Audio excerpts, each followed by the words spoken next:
Moi, ce que je veux dire, c'est si tu fais affaire avec quelqu'un, puis quelque chose qui marche pas, ben dis-y. Règle ça par la communication. Tu sais, règle ça en parlant avec finalement, là, tu sais. Et si ça se règle pas, parce que ça se peut que ça se règle pas, ben fais ce qu'il faut. Il y a une règle dans la vie, là. Cette règle-là, c'est vraiment simple. Si tu vis avec cette règle-là, tu vas gagner dans la vie. C'est fais qu'est-ce qui fonctionne. Une autre règle que je pourrais t'ajouter, c'est aime les autres de tout ton cœur. Fait que si tu aimes les autres, tu fais qu'est-ce qui fonctionne, il y aura plus de problème. 3 livres à lire si tu veux vivre une vie extraordinaire. Premier livre, Père riche, Père pauvre de Robert Kiyosaki. Dans ce livre-là, Robert Kiyosaki, il raconte le début de sa carrière comme entrepreneur. Il dit des échecs qu'il a faits, des réussites qu'il a eues, et il donne beaucoup de trucs sur comment gérer ses finances. Il a aussi fait un livre qui est Père riche, Père pauvre, la suite, qui est extrêmement bon aussi.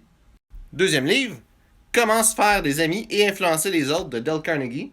Le titre de ce livre-là, je trouve qu'il est vraiment pas bon parce que c'est pas à propos de comment se faire des amis, mais c'est vraiment à propos du leadership puis de la communication.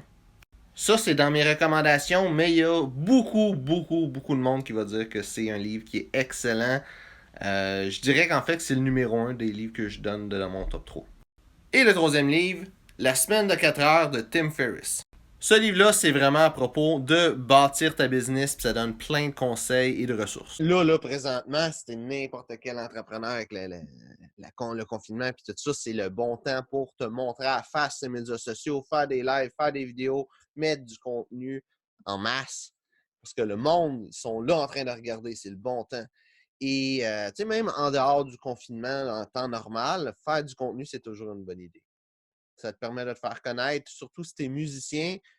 C'est cool parce que tu peux toujours jouer la musique, faire des lives, amener du monde, puis juste comme faire un petit temps où que le monde se repose, relaxe, écoute de la musique. Même chose, tu es en business, tu peux faire qu'est-ce que tu fais, faire un live, le faire, discuter, c'est toujours bon. Ou mettre juste du contenu, ça fait en sorte que ta marque se fait montrer. Spécifiquement pour la musique, qu'est-ce que je dirais? C'est l'important, c'est de te faire connaître.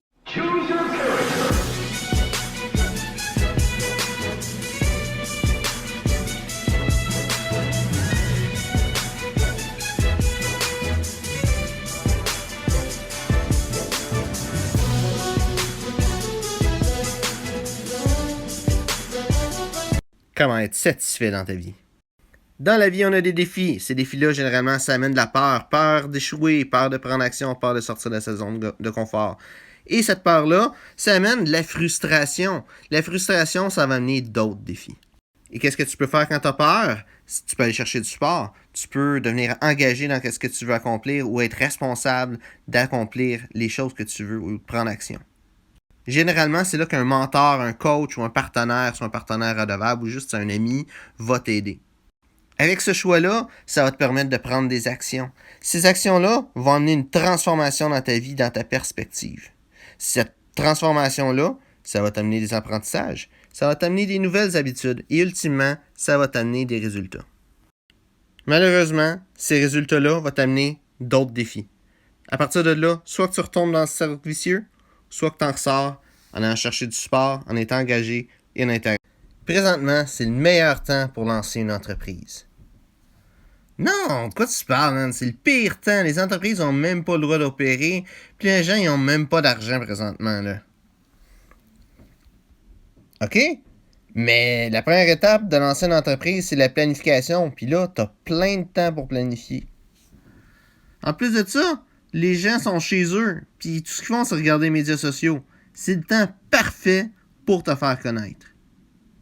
Je ne sais pas si t'es comme moi j'aime ça, écrire sur du papier. Je trouve ça le fun, le feeling que ça a, ça m'aide à organiser mes idées. Mais à un moment donné, plein de papier que ça finit dans les vidanges, puis tout, c'est pas une bonne idée.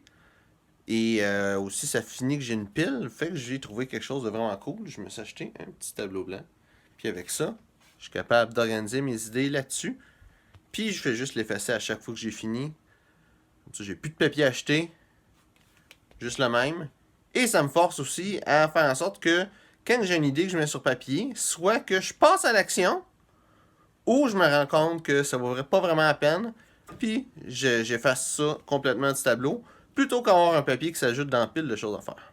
Surtout dans les débuts, l'action, c'est primordial. Ouais. Il faut aller dans une bonne direction. Là. À quelque part, il faut que tu saches où est-ce que tu veux te rendre. Mais si tu fais le plan parfait et tu n'es pas en action, tu vas avoir bien moins de chances de te rendre. Voire, dans le fond, tu n'auras pas de chance de te rendre versus si tu as un plan comme pas super, mais que tu es en action. Là, tu as beaucoup plus de chances de te rendre. Puis Ouais. l'important, c'est de s'ajuster au travers de ça. Là. Une passion, c'est pas quelque chose qui arrive par magie.